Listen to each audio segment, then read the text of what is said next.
On repart les amis, on repart avec Gabriel Alperne qui vient nous voir régulièrement. Bonjour Gabriel. Bonjour Stéphane. Philosophe qui travaille sur l'hybridation. Nous sommes tous des êtres hybrides. Exactement, voilà. tous des centaures. Vous êtes, voilà, et vous qui êtes des acteurs économiques et des agents économiques, vous pratiquez l'hybridation, parfois sans le savoir. Voilà. Tout à fait. Bon, on reparlera de ça longuement un jour, mais évidemment, tu t'intéresses à la vie économique. Oui. Un certain nombre de thèmes, et comme tu es philosophe, ce sont des thèmes inattendus, et celui du jour est particulièrement inattendu.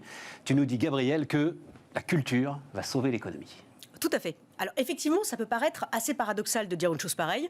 Nous, on adore ranger les choses en des cases. Alors, quand je dis nous, c'est les êtres humains, et puis les Français en particulier. On adore ranger les choses en des cases. Alors l'art dans l'art, l'économie c'est l'économie, et puis un chat est un chat, et puis voilà.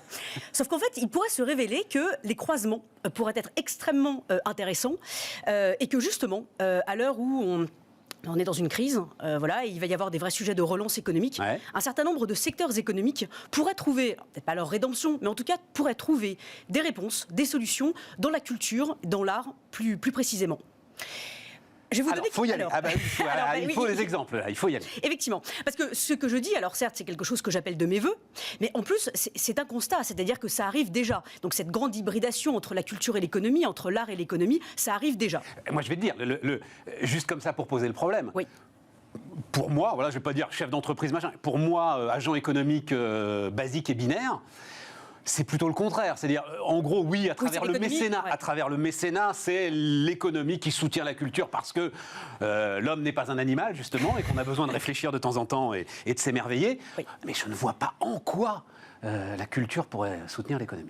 Alors, c'est là où, justement, je voudrais dire qu'il faudrait arrêter de laisser, justement, culture et art dans la case, en gros, mécénat, fondation d'entreprise. Voilà. Mais au contraire, c'est le directeur de l'innovation ou le directeur de la stratégie qui devrait y regarder de plus près. Je vais vous donner deux exemples dans des secteurs qui sont quand même plutôt mis à mal. Le secteur automobile et le secteur de l'hôtellerie. Première chose, dans le secteur automobile, on parle toujours des voitures hybrides. Alors l'hybride, c'est électrique, thermique, enfin voilà. C'est comme ça que l'on définit l'hybridation dans le secteur automobile. Pour moi, l'hybridation dans le secteur automobile, c'est tout autre chose. C'est comment est-ce que la voiture devient quelque chose d'autre, par exemple une autre pièce de la maison, un salon, et là, à partir du moment où on commence à casser la case, un truc pour voyager, quoi, enfin, voilà, mais ça devient tout autre chose, là, il y a un croisement possible avec la culture et l'art. Un exemple très concret, DS Automobile a fait un partenariat avec le musée du Louvre. Alors là, on se dit, mais alors quel type de partenariat a bien pu voir le jour ? En fait, ils ont sorti une voiture particulière, voilà, une collection particulière, en partenariat avec le musée du Louvre, qui diffuse un certain nombre d'œuvres symboliques du musée du Louvre sur l'écran central, avec un certain nombre de podcasts. Bon, alors ça, on peut se dire, oui, mais il y a un côté un peu gadget, voilà. Oui, mais ça, c'est les codes du luxe. Mais c'est une première, à mon sens, c'est une première étape dans l'hybridation. Parce qu'à partir du moment où on se dit, la voiture, c'est plus seulement une voiture, en plus surtout, si elles deviennent en conduite automatique, qu'est-ce qu'on va bien pouvoir faire dans une voiture ? Autonome. Qu'est-ce qu'on va bien pouvoir faire dans une voiture ? Et donc c'est là où effectivement, si la voiture devient un salon, devient une autre pièce de la maison, devient un endroit où justement c'est un endroit de loisir, un endroit où on peut se cultiver, là on entre dans quelque chose de particulièrement stratégique qui peut être intéressant. Et à mon sens, c'est ça la véritable voiture hybride de demain. Exemple donc dans le secteur automobile. Mais alors tu cites DS, mais forcément, alors, il faut aller lire. C'est une page et demie de Roland Barthes, comme ça vous permettra de lire une fois du Roland Barthes dans votre vie, autour de DS. Roland Barthes avait déjà décidé que DS était une œuvre d'art. Avait déjà décidé que DS n'était plus une automobile. Oui. Voilà. Du fait du dessin de ses courbes. Exactement. Et parce que elle n'était pas ergonomique, justement. Enfin, voilà, c'est en gros ce qu'il dit. Donc c'est intéressant. Donc ça montre que finalement, il y a un ADN qui est particulier, un ADN. Vous tapez DS Roland Barthes, voilà. Vous allez lire ça, c'est extraordinaire. D'accord, effectivement, c'est très intéressant. Alors après, donc, ça c'est le secteur automobile. Dans le secteur de l'hôtellerie, ce qui est très intéressant, c'est qu'il y a quelques hôtels. Alors bon, évidemment, c'est quelques hôtels comme ça, mais je pense que ça va vraiment devenir un avantage concurrentiel de demain pour un certain nombre d'acteurs de l'hôtellerie. En Italie en particulier, qui commencent à hybrider l'hôtel avec la résidence d'artistes et avec le lieu d'école d'art et de culture. Et donc, c'est une résidence d'artistes. Il y a des artistes qui sont donc logés gratuitement. Ils produisent une œuvre. Cette œuvre est ensuite donnée gratuitement à l'hôtel. Ce qui est génial, c'est que quand j'ai envie d'aller dans une chambre de cet hôtel, eh bien, je peux choisir la chambre que je veux et donc l'univers artistique que je veux. Ce qui est génial aussi, c'est que cet hôtel me propose, pour moi ou pour mes enfants, des ateliers d'art, voilà, pour pouvoir se former à leur sculpture, peinture, enfin voilà. Et donc, c'est tout ça en un. Et donc là, pour le coup, c'est un véritable avantage concurrentiel pour pouvoir attirer un certain nombre de touristes. Évidemment. Donc voilà, là, la culture, l'art sauvera l'économie. Alors, on va dire que tu es sur des... Alors l'automobile, non, mais avec l'hôtellerie, tu es un secteur spécifique. Oui, mais alors, un autre exemple, alors là, pour le coup, c'est quelque chose qui m'a fasciné, c'est la librairie. Parce qu'on a bien vu, il y a tout le sujet des librairies qui ont été mis sous le coup de projecteur avec la crise sanitaire. Je disais finalement comment faire revenir les gens dans les librairies. On disait en fait la véritable hybridation c'est avoir un site internet et puis faire du e-commerce. Moi je ne pense pas. Je pense que le vrai sujet de la librairie et la librairie du futur, évidemment, oui, ok, d'accord, elle a un site internet, mais surtout, elle est en présentiel et elle va offrir, enfin, elle devient un lieu, un tiers-lieu, un truc extraordinaire. Et ça, ce qui est intéressant, c'est que les Chinois ont pris énormément d'avance. Et il y a plein de librairies qui sont en train d'ouvrir en Chine, qui sont des librairies cathédrales. C'est-à-dire que c'est des endroits immenses, qui ont été designés et construites par des architectes complètement fous, inédits. Voilà.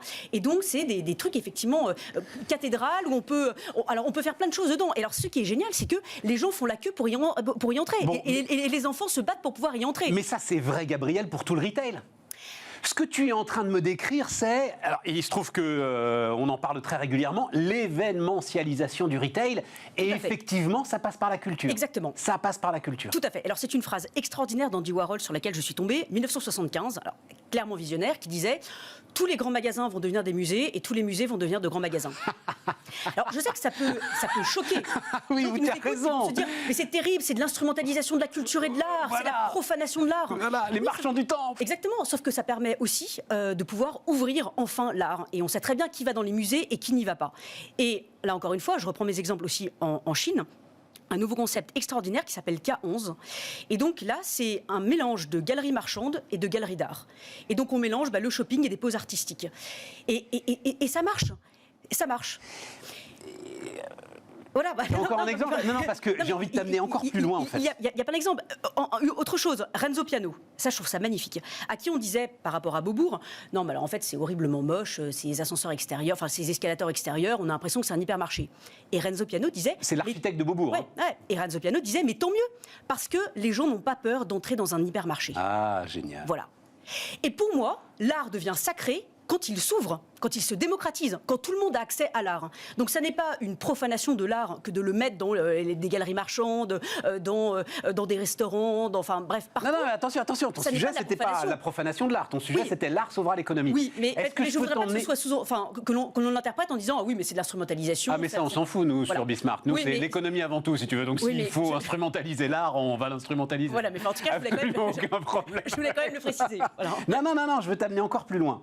La grande hybridation de toutes les hybridations, celle qu'on décrit depuis, j'en sais rien moi, allez, une demi-douzaine d'années, c'est bien l'industrie qui se mute en service. Exactement. Voilà, exactement. C'est, vous ne vendez plus des matelas, vous vendez du sommeil et de la qualité de sommeil. On entre dans la société des usages, voilà. La société industrielle. Et en fait, avec l'art, j'ai l'impression que tu nous dis, il va falloir qu'on aille encore au-delà dans la dimension immatérielle que doit prendre la consommation pour se sublimer, pour qu'on puisse continuer à consommer. Exactement. En fait, c'est l'art de créer une relation. Et attention, relation et service, c'est pas la même chose. Pour ça, c'est plus la société industrielle, c'est plus la société de service, c'est la société des relations, des usages. Et en gros, c'est comment est-ce que je crée une relation dans laquelle mon client voudra bien entrer. Et donc c'est là où effectivement l'art peut jouer un rôle extraordinaire. Ça apporte de l'enchantement. Un autre exemple intéressant... En même temps, c'était une belle chute, ça apporte de l'enchantement. Bon, je te laisse faire ton exemple, mais c'était une très très belle chute. Vas-y, Gabriel. Un dernier exemple. Parce que ce moment aussi est un enchantement. Le Musée des Beaux-Arts de Reims a fait un partenariat avec les Galeries Lafayette, et donc des reproductions des œuvres du musée sont reproduites dans les vitrines des Galeries Lafayette. Voilà, donc il faut aller vers ça, c'est l'hybridation entre l'art et l'économie. Et ça apporte de l'enchantement. Gabriel Alperne avec nous sur Bismart.